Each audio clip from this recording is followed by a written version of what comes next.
പാലക്കാട് ഉപതെരഞ്ഞെടുപ്പിൽ സാമുദായിക വിഭാഗീയതയുണ്ടാക്കുന്ന പ്രചരണം CPM നടത്തിയെന്ന സമസ്ത. ഇത് മതേതര കേരളത്തിന്റെ മനസാക്ഷിയിൽ ആഴത്തിലുള്ള മുറിവുണ്ടാക്കി. അർഹിക്കുന്ന അവജ്ഞതയോടെ ഈ പ്രചരണത്തെ ജനാധിപത്യ കേരളം തള്ളിക്കളഞ്ഞുവെന്നും സമസ്ത മുഖപത്രം. എന്തുകൊണ്ട് മൂന്നാം സ്ഥാനത്ത് നിന്ന് കരകയറാൻ കഴിഞ്ഞില്ലെന്ന് CPM പുനഃപരിശോധിക്കണമെന്നും സുപ്രഭാതം മുഖപ്രസംഗത്തിൽ.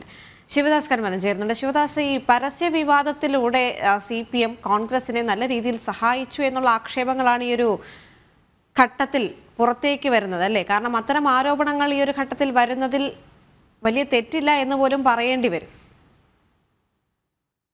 യുടെ മുഖപത്രമായ സുപ്രഭാതത്തിലാണ് അത്തരത്തിലൊരു രൂക്ഷമായ വിമർശനം ഉള്ളത്. CPM-നെതിരെ രൂക്ഷമായി വിമർശിക്കുന്ന തരത്തിലാണ് സമസ്തയുടെ മുഖപത്രമായ സുപ്രഭാതത്തിൽ എഡിറ്റോറിയൽ കോളം ഇന്ന് പ്രസിദ്ധീകരിച്ചിരിക്കുന്നത്. അതായത് CPM മതവിദ്വേഷം പരത്തുന്ന തരത്തിൽ പാലക്കാട് നിയമസഭാ മണ്ഡലത്തിൽ തെരഞ്ഞെടുപ്പ് പ്രചാരണം നടത്തി. അതിന്റെ അടിസ്ഥാനത്തിലാണ് അന്ന് പത്രപരസ്യം നൽകിയത് അടക്കം എന്ന കാര്യം ഇതിൽ പറയുന്നുണ്ട്. CPM ഇക്കാര്യം പുനഃപരിശോധിക്കണം. CPM-ന്റെ സംസ്ഥാന സെക്രട്ടേറിയറ്റ് ചേരുമ്പോൾ ഇക്കാര്യങ്ങളെല്ലാം തന്നെ പരത്തണം. ഇത് കേരളീയ സമൂഹത്തിന് ലജ്ജാകരമായ ഒരു കാര്യം കൂടിയാണ്. കാരണം CPM ഈ ഒരു മതേതര കേരളത്തെ നാണിപ്പിക്കുന്ന തരത്തിലുള്ള ഇടപെടലുകളാണ് ഇത്തരം ഈ ഒരു നിയമസഭാ തെരഞ്ഞെടുപ്പിനിടെ നടത്തിയത് എന്നും ഈ ഒരു സുപ്രഭാതം പത്രത്തിലെ മുഖപ്രസംഗത്തിൽ പറയുന്നുണ്ട്. കാരണം നമുക്കറിയാം, അന്ന് നിയമസഭാ ഉപതെരഞ്ഞെടുപ്പ് നടക്കുന്ന സമയത്ത് സുപ്രഭാതത്തിലും അതോടൊപ്പം തന്നെ സുന്നി വിഭാഗത്തിന്റെ മുഖപത്രമായ സിറാജിലും ഒരു പരസ്യം നൽകിയിരുന്നു. അത് വലിയ വിവാദമായിരുന്നു.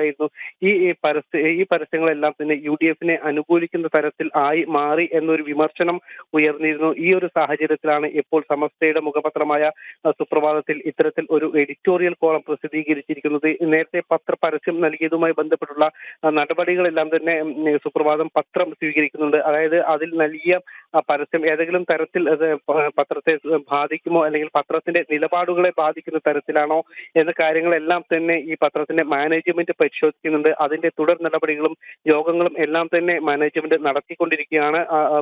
തുടർ നടപടികൾ ഉണ്ടാകും എന്ന് തന്നെയാണ് സൂചന. ഈ സാഹചര്യത്തിലാണ് ഇന്ന് ഇതുമായി ബന്ധപ്പെട്ടുള്ള ഒരു മുഖപ്രസംഗം കൂടി ഈ സമസ്തയുടെ മുഖപത്രമായ സുപ്രഭാതത്തിൽ വന്നിരിക്കുന്നത്. ദേവി.